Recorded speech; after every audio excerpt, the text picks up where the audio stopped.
नमस्कार, दैनिक शिवजाई में आप सबका स्वागत है। रश्मि शर्मा कैमरामैन शुभम भगत के साथ। माननीय प्रधानमंत्री जी भी कहते हैं कि भ्रष्टाचार मुक्त देश होगा, जम्मू कश्मीर भी होगा। वहीं दूसरी तरफ एलजी मनोज सिन्हा कहते हैं कि गुनाहगार को छोड़ो मत, बेगुनाह को छेड़ो मत। पर लगातार युवा हमारे प्रदर्शन कर रहे हैं क्योंकि कहीं ना कहीं उनके भविष्य के साथ खिलवाड़ कर रहे हैं। इस समय हम जो देख रहे हैं हमारे प्रेस क्लब में JKSSB एस्पिरेंट्स हैं, एक बार फिर से अपनी बात को रखने आए हैं प्रशासन और सरकार तक। वो सरकार जो बड़े बड़े दावे करती है कि भ्रष्टाचारियों को छोड़ा नहीं जाएगा, पर कहीं ना कहीं ऐसी आपस में जो एक मोनोपोली चल रही है कि बार बार उसी कंपनी को, यानी जो ऑलरेडी सुर्खियों में है और जो ऑलरेडी ब्लैक लिस्टेड थी, उसके बाद काफ़ी सुर्खियों में, कि बार बार उस कंपनी को टेंडर देने का क्या मतलब। यानी अगर कॉम्पिटिटिव एग्जाम्स है, क्या एक ही कंपनी रह चुकी है जिसे ये एग्जाम्स लेने का अधिकार है? यानी बार बार सवाल भी उस पर उठ रहे हैं। तो किसकी मिली भगत है जो बार बार इस तरह की एजेंसी को कॉम्पिटिटिव एग्जाम की जिम्मेदारी सौंपी जाती है? चलिए, इस समय हमारे साथ विंकल और पूरी यहाँ पे JKSSB एस्पिरेंट्स है। विंकल जी, आखिर चल क्या रहा है? बस घोटाले पे घोटाले। आप देख सकते हैं पिछले 6-7 महीने से बार बार सामने आता है। तो क्या घोटाला, कभी नौकरियां बेच के, कभी टेंडर बेच के, कभी अपने अधिकारियों को बचाने को लेकर, और कभी अगली जो पीढ़ी आ रही है उसको बर्बाद करने को लेकर। इनका हर जगह पे कहीं ना कहीं ये अपना हित देख के ही काम करते हैं। टेंडर दिया था ब्लैक लिस्टेड कंपनी को, उसको बचाने के लिए कोर्ट में चले गए।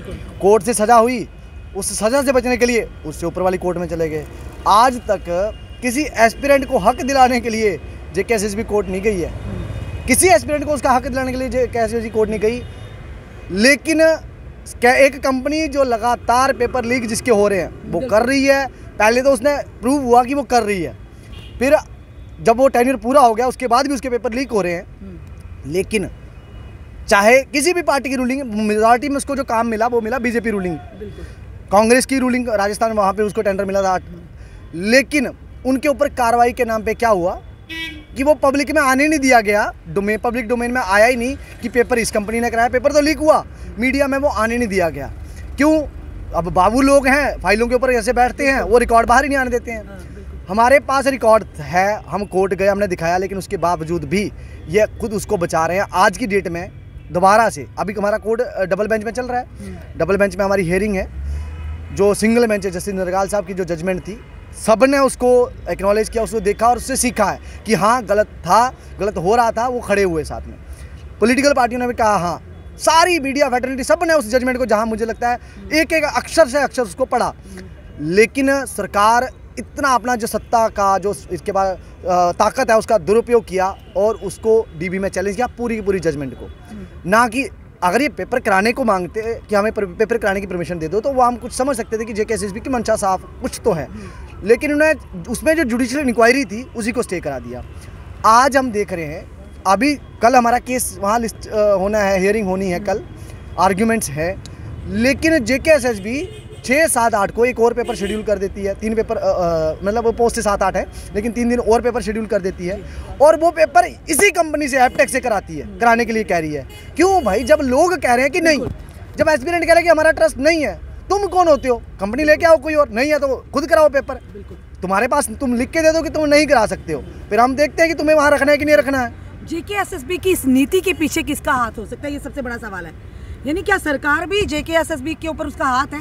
यानी प्यार से हाथ फेरे, करो आप जो करना है, भविष्य के साथ खिलवाड़ करना है। मैं 2 प्रोस्पेक्ट में इसको देखता हूँ, क्योंकि पिछले स्कैम में ज़्यादातर रूलिंग पार्टी के लोग शामिल थे, तो उस पर कार्रवाइयाँ नहीं हुई। और इस बार क्योंकि JKSSB टेंडर में, फिर पिछली बार भी यही घोटाला था। आर्ग्यूमेंट जिस दिन DB का जिस दिन जजमेंट आएगा उस दिन आप देखेंगे कि इन्होंने पिछली बार भी ऐसा किया था, हम वहाँ साबित करके दिखा देंगे। इस बार भी जो JKSSB ने काम किया है, इस बार JKSSB के लोग शामिल हैं। तो क्योंकि JKSSB सरकार का एक हिस्सा है, तो किस तरह से इन्होंने मैनिपुलेट किया है GAD को, किस तरह से अटॉर्नीज को बोला है और किस तरह से LG साहब को क्या बोला है, कुछ तो हुआ है जो LG साहब भी खुद करप्शन को डिफेंड करने में जाना पड़ गया। जहाँ तो उनको पता ही नहीं चल रहा कि ये यहाँ करप्शन मेरे अधिकारी जो कह रहे हैं क्या वही है। यहाँ भी ऐसा है, कहीं तो तार जुड़ रहे हैं। और मुझे नहीं लगता वही तो कह रहे हैं। एलजी साहब पे मुझे नहीं लगता है। अगर बार बार जेकेएसएसबी पर उंगलियां उठ रही हैं, सवाल उठ रहे हैं, तथ्यों के साथ आप लोग सामने आ रहे हैं, फिर क्यों नहीं जेकेएसएसबी के ऊपर भी शिकंजा कसा जा रहा है? देखिए मुझे लगता है क्यों उसी कंपनी को बार बार क्यों टेंडर दिया जा रहा है एग्जाम्स का? ये बड़ा सवाल है। क्या लगता है ऊपर से लेकर नीचे तक एक चैन बनी हुई है? लेजिस्लेचर, एग्जीक्यूटिव और जुडिशरी, 3 कंपोनेंट ये यहाँ बैठे हैं। जुडिशरी अपना इंडिपेंडेंट काम कर रही है, जुडिशरी ने भी एक्नॉलेज कर लिया। अगर वो कह रहे हैं कि इनके ऊपर जांच हो, उन्होंने ये नहीं कहा कि इनको भाई कहीं सजा दे दो, नहीं, उन्होंने कहा इनके ऊपर जांच हो, जुडिशियल इंक्वायरी हो, तो फिर डर किस बात का? आपने उन जजों को कोई फीस भरनी है, नहीं दे पाते हो, हमें बोलो, क्राउड फंडिंग करके करोड़ों रुपए हम इधर उधर देते हैं लोगों को, लोग आज करते हैं, आप बोल दो कटोरा ले आओ कि हमारे पास पैसे नहीं है, हम करेंगे कंट्रीब्यूशन। लेकिन आप जुडिशियल इंक्वायरी से क्यों बचा रहे हो उनको? कहाँ भाग रहे हो? कहीं तो भाग रहे हो। और वो सीधा है, क्योंकि जुडिशरी, आपको पता है टसल चल रही है इनकी जुडिशरी के साथ, इनको पता है जुडिशरी जो ये करते आ रहे थे इससे पहले, जो जिस तरह दबाव बना रहे थे, अब वो दबाव इनसे बन नहीं रहा। किसी तरह से ये करते हैं कोशिश भी, ठीक है, लेकिन जुडिशियल इंक्वायरी, हम भी यहाँ हैं ना, हमें डर तो हमें बहुत है, ये किसी भी समय जहाँ तो हमें उठा लेंगे, यहाँ कहीं चलते फिरते कोई खबर आएगी, जैसे पहले भी बहुत एक्टिविस्ट का ऐसा हुआ, आरटीआई एक्टिविस्ट आप देखेंगे 100 से ज़्यादा एक्टिविस्ट तो आरटीआई एक्टिविस्ट मारे जा चुके हैं पूरे देश में। मतलब अगर आरटीआई एक्ट नहीं आता तो उनकी जान बच जाती है। आरटीआई एक्ट आया, उन्होंने इनके कच्चे चट्टे निकालना शुरू करे, लोग सरकारों ने उनको निपटा दिया। अब देखो आज की डेट में अगर जेकेएसएसबी को जुडिशियल इंक्वायरी में धकेला जाता है तो उसके सारे कच्चे चट्टे सामने आएंगे, और आने वाली पीढ़ी, यानी कि जो इस समय हमारी नई पीढ़ी शुरू हो रही है, वो 7 से 8 साल के लिए वो इस चीज़ को एक्नॉलेज करेगी कि हाँ, there was LG who did this. तभी अब ये क्रेडिट आप देखें ना, जज किन्हीं कुछ जज ऐसे होते हैं जिनकी जजमेंट्स कोर्ट करी जाती हैं, हर किसी की नहीं, कमेटियाँ होती हैं जैसे सच्चर कमेटियाँ, उसको बार बार कोर्ट करते हैं, अमर हो जाती हैं वो, ये वही जजमेंट है। और एलजी साहब अगर इस पर काम करते हैं तो जैसे कुछ नेताओं का नाम लिया जाता है कि उन्होंने ये करा था, इनका भी नाम नहीं, तो यहाँ से जाने के बाद आपको पता है, मैंने कहा ये पॉलिटिकल पार्टियां बहुत खतरनाक होती हैं, ये मतलब के लिए कुछ भी करते हैं, अपने नेताओं को। सवाल तो बड़ा यही रहेगा ना विंकल जी, जो युवा आप लोग खड़े हैं या आने वाली पीढ़ियां, उनके युवाओं के भविष्य के क्या, किस तरह से उनका भविष्य सिक्योर हो पाएगा? आज के दौर पर तो कोई भी फॉर्म भरने से भी डरता है, उनको पता है घोटाला ही सामने आना है, पैसे भी बर्बाद करेंगे, समय तैयारी में भी समय बर्बाद करेंगे, तो उन युवाओं का क्या? देखिए ना, हमारा भविष्य, जो हमारी पीढ़ी है ना, जो अब जो ओवर एज हो गया, 28 प्लस हो गया, उस पीढ़ी का सुनिए आप। हमारे 2 साल 370 हटा, जब उसमें ट्रांजिशन पीरियड था, हम क्या कहते, ठीक है सरकार ने जो कहा हमने माना, फिर कोरोना नेचुरल क्लैमिटी आ गया, ठीक है सुना, 2 वहाँ गए कोरोना, 2 370, 4 साल निकल के 7 साल एक एस्पिरेंट की लाइफ है। जैसे ही वो 21 में हुआ, उसके बाद 28 में वो ओवरेज हो गया, 7 साल उसकी एस्पिरेंट की लाइफ है। ग्रेजुएट होने के बाद 7 साल के लिए वो प्रेपरेशन करके जॉब में जा सकता था, 2-4 साल उसके निकल गए, फिर बचा उसके पास 1 साल जो आया सामने, उसमें आए 3 स्कैम सामने आए, 3 हुए थे 7 की 4 स्कैम को जो सीबीडी मोड में पेपर हुए थे, इन्होंने बाईपास करा है।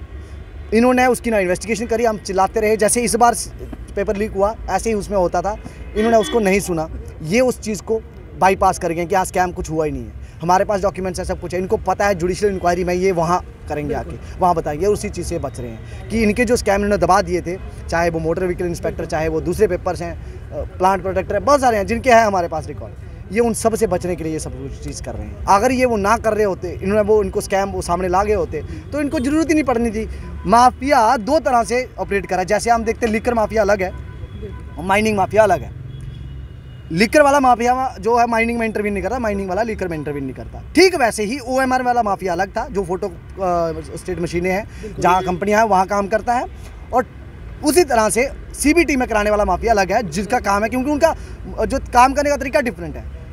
ओएमआर वाला माफिया इन्होंने पकड़ा, वहाँ से क्लीनिंग करी, सफाई हुई, वापिस आए, सीबीटी में चले गए। सीबीटी वाला माफिया तो वैसे का वैसे प्रचलित था, और हमने पहले से कहा कि ये माफिया, अभी देखो सांप को अधमरा छोड़ा वो डसेगा, और इन्होंने उसको यही करा। थोड़ी देर के लिए उसको ब्रेक मिल गई, 6 महीने के लिए पेपर दूसरी कंपनी ने कराए। वो जो लोग, जो कंपनियां वहाँ शामिल थी, वही लोग दोबारा पेपर सेल कर रहे हैं, और रिकॉर्ड के तौर पर कुछ कॉन्टैक्ट्स दिए, अधिकारियों तक पहुँचे। उन अधिकारियों ने क्या, वो अधिकारी क्या कर सकते, जब ऊपर से दबाव आता है तो अधिकारी कुछ नहीं कर सकता।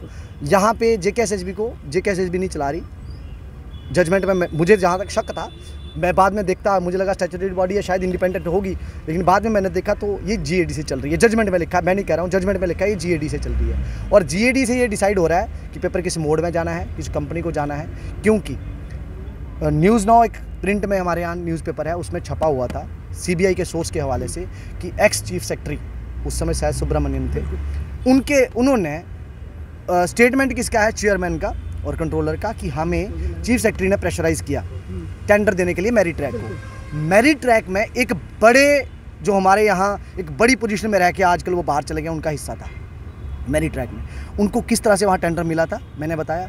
ठीक वैसे ही इस बार भी ऐसा कुछ हो रहा है, एक कंपनी को फेवर करने के लिए GAD से डायरेक्शन आ रही है, और ये कहीं भी रूल ऑफ लॉ में फॉल नहीं करता है।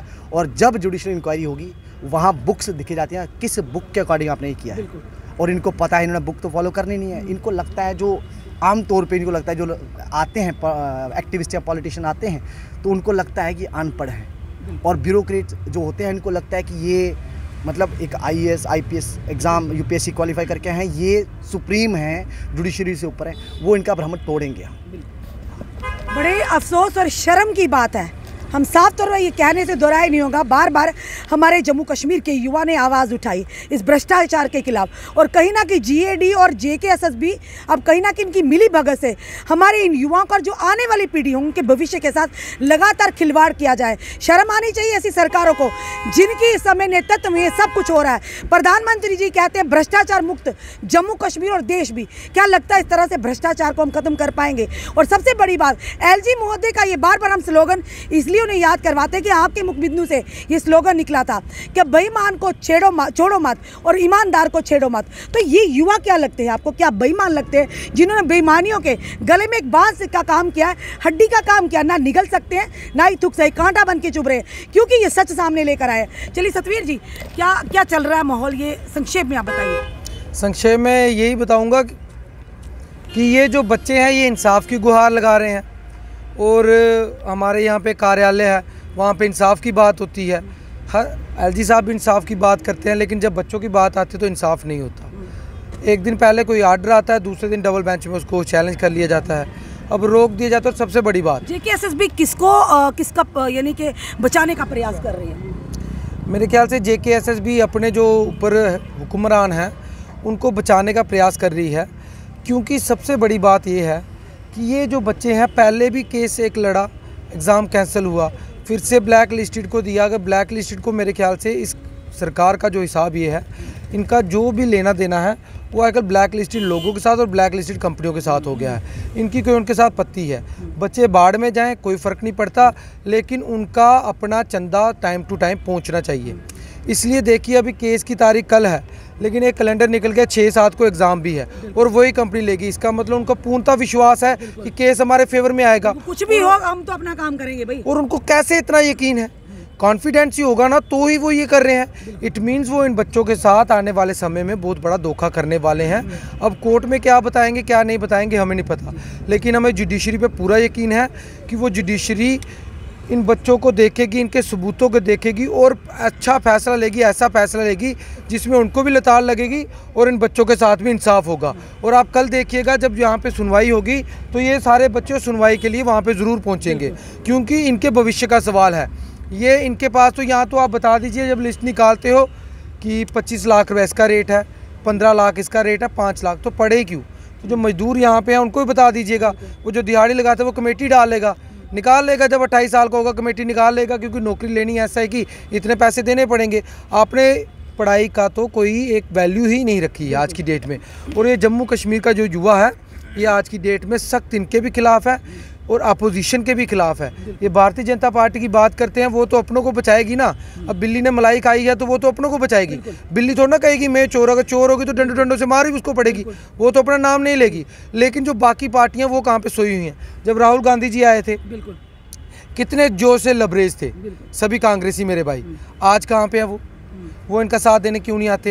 एनसी वाले क्यों नहीं आते? पीडीपी वाले क्यों नहीं आते? क्यों नहीं आते? वो ये अपोजिशन के नेताओं से भी ये सवाल, आप क्यों नहीं आते?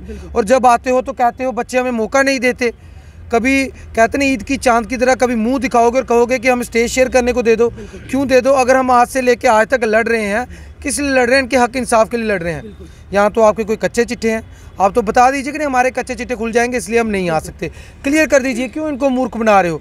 लेकिन जुडिशरी से और LG साहब से, खास तौर LG साहब से ये कहूँगा, जब आप चले जाओगे अगर ये धांधली ऐसे ही रही तो जैसे सत्यपाल मलिक जी ने कहा था, मुझे ये ऑफर आया था, कल को ये भाजपा वाले आप पे इल्ज़ाम डालेंगे कि ये सब जो हुआ है एलजी साहब ने किया है, भाजपा ने नहीं किया है।